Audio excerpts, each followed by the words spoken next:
Man, here with Bryson Pinardo of the Shady Spring Tigers. Bryson, first of all, you guys at the beginning of the season 1 and 2, probably a lot of people weren't giving you guys a chance to make it to the playoffs, but you persevered. You won 6 of the last 7. Now you got a rematch coming up with Independence. Talk about the second half of the season. It was pretty wild second half for you guys, but everything that you needed to happen did happen. As a team, we all kind of got together and we just talked about how we didn't want to repeat it last year. Going 2 and 5, that was rough, and nobody enjoyed it. And we really wanted to pull off another playoff appearance to prove all the people that the beginning of the season said that we couldn't make a playoff game. We wanted to prove them wrong, and that's been our goal since the beginning of the year was playoffs, and we did it.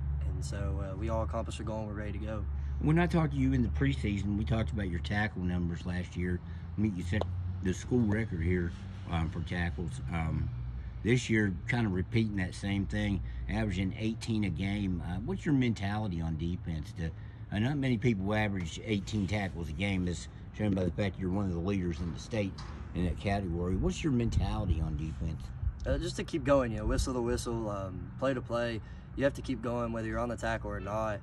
Yeah, and it's each game, you don't know how many tackles you're going to have, and that's kind of the mentality you got to go into it with is, yeah, you're good, but the guy across from you might be better. And so you just got to go in and do your job. That's the whole thing. Well, a lot of people talk about going tackle to tackle. Not everybody does that, though. Everybody kind of takes a play off. Your coach tells me you probably have not taken a play off defensively when you're on the field in your career here. Is that a pretty accurate assessment? Yeah, defense is my love. I love playing defense better than offense. And, my parents are both coaches. One's coached at the college level. And that's been their whole thing. They've drilled into me this whole athletic career is play whistle to whistle and play with heart, because if you do, not bad things will happen. All right, then you say defense is your love, and you've proven that by the numbers that you have. But offensively, you got more into the offense against PikeView, almost doubled your yards that you had coming into that game. You did more than double your touchdowns. And James Sellers had gotten hurt. How much did that play a factor in what you did? I know you guys were splitting some time at that second back position there. How much did that play into what you did at PikeView with that 141-yard game? It was the whole thing for me because he's my brother.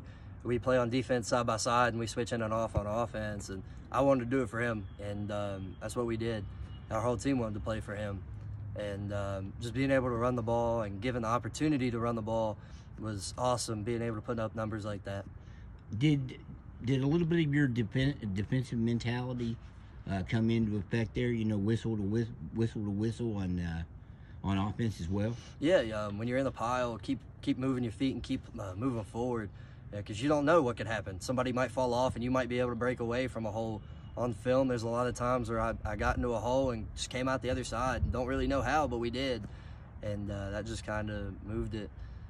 Were you shocked when you kept putting up those numbers? I mean, it seemed like in the second half when you guys made your comeback, you were down 2 touchdowns at the half. It seemed like every time you got the ball was a 10 or 15-yard gain. I didn't really keep up with it. I kept running and kept moving because I hate to say it, I don't really keep up with much that happens in the game, just the play and just moving down the field. It felt good, and we wanted to keep going. How different is this offense than the one you went to Independence with the first time you guys met this season? I think 100% difference, especially because now we're more not mature, but we know what we're doing in the season. Our line was a lot of them were new guys. They had never played football before, never been on the offensive line, mainly played defense, and now we have 7 games under us past them that they're under their belt and they're ready to go. What are your expectations in this game? I know a lot of people are going to look at this as a rematch around the state. People are going to see, well, Independence beat them 50-17 the first time. What are your expectations for this game? Same as every game. Play with heart, because this could be our last one. It could not be. And to seniors, that's what we're all thinking about, is just keep playing. What happened week 3, week 4, whatever it was, it matters, but it doesn't matter. We know what they're going to bring, but they also know what we're going to bring. Halftime, it wasn't that low of a score, and we're ready to give them a run for their money. How are you ever shocked by any of the numbers you put up on the defensive side of the ball when somebody says, well, for instance, what was your school record here? Wasn't it 30 something? It was 32, I believe. Did that not shock you that you had 32 tackles in the game? I mean, yeah, it did. I never expect to get that many. Even after games, you know, when I'm talking to people or parents afterwards and they say good game or whatever, I'm like, well, I didn't really think it was that good. And then I see all the stats come out and I'm thinking, well, I guess it was that decent of a game. Is that because you're just not thinking about the game? You just think play to play? Mm-hmm. And especially because, you know, thinking that play to play, I don't remember what happened the play before, a couple plays back. You're just thinking, what's going on now? You know, what are they about to bring? Why were you guys able to come through every adversity that you faced? You had the West Side game, a loss on the field, but you end up getting that win by forfeit. The next week at Wyoming East, you had the fight. Then you had the field goal that looked like a blown snap and would have been a loss, but Jake Showalter kind of saved the day for you. You come out and put up big numbers down at PikeView and help the team come back and clinch that playoff spot.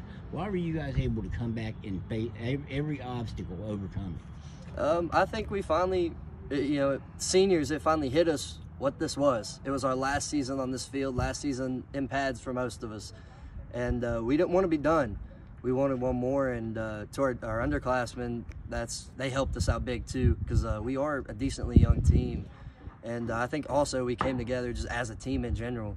Would it just not be fitting for this season to go over there and get the win at Independence? I mean, would it not just fall in line with everything else that's happening? Oh yeah, it would be awesome to be able to come over there, go over there, and come out with a win.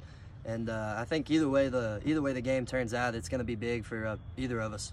You're a good guy to ask because you've had to face this guy at least twice in your career, probably 3 times. This will be 4. I'm talking about Atticus Goodson. They've got Judah Price too. Got a great receiver core and quarterback over there. Great line. How tough is it to defend that squad? Yeah, they're a good team. They definitely are, and they do shine in a couple spots. And yeah, I think preparing for the game, you just got to look at it like every other team. You know, you know what they're going to bring into the field, and so we got to bring our best. Is it fun for you as a linebacker to go up against a guy like Atticus Goodson? And I'm sure you guys had a couple collisions over the years when you played against each other. Oh yeah, it's awesome. Me and him are good friends on and off the field, and just being able to play against a guy that he's definitely made him and Judah and all them over there, they've definitely made a name for themselves. So it's awesome to be able to hit some people that are ranked nationally. So you're kind of in a line with the way Atticus feels, you know. Love those guys when we're not on the field, but want to beat them when you're on the field. Oh yeah, because either way the game turns out, we snowboard together in the off season. Whoever wins is going to talk a lot. I got you. Hey Bryson, I appreciate it, and good luck on Friday night. Thank you.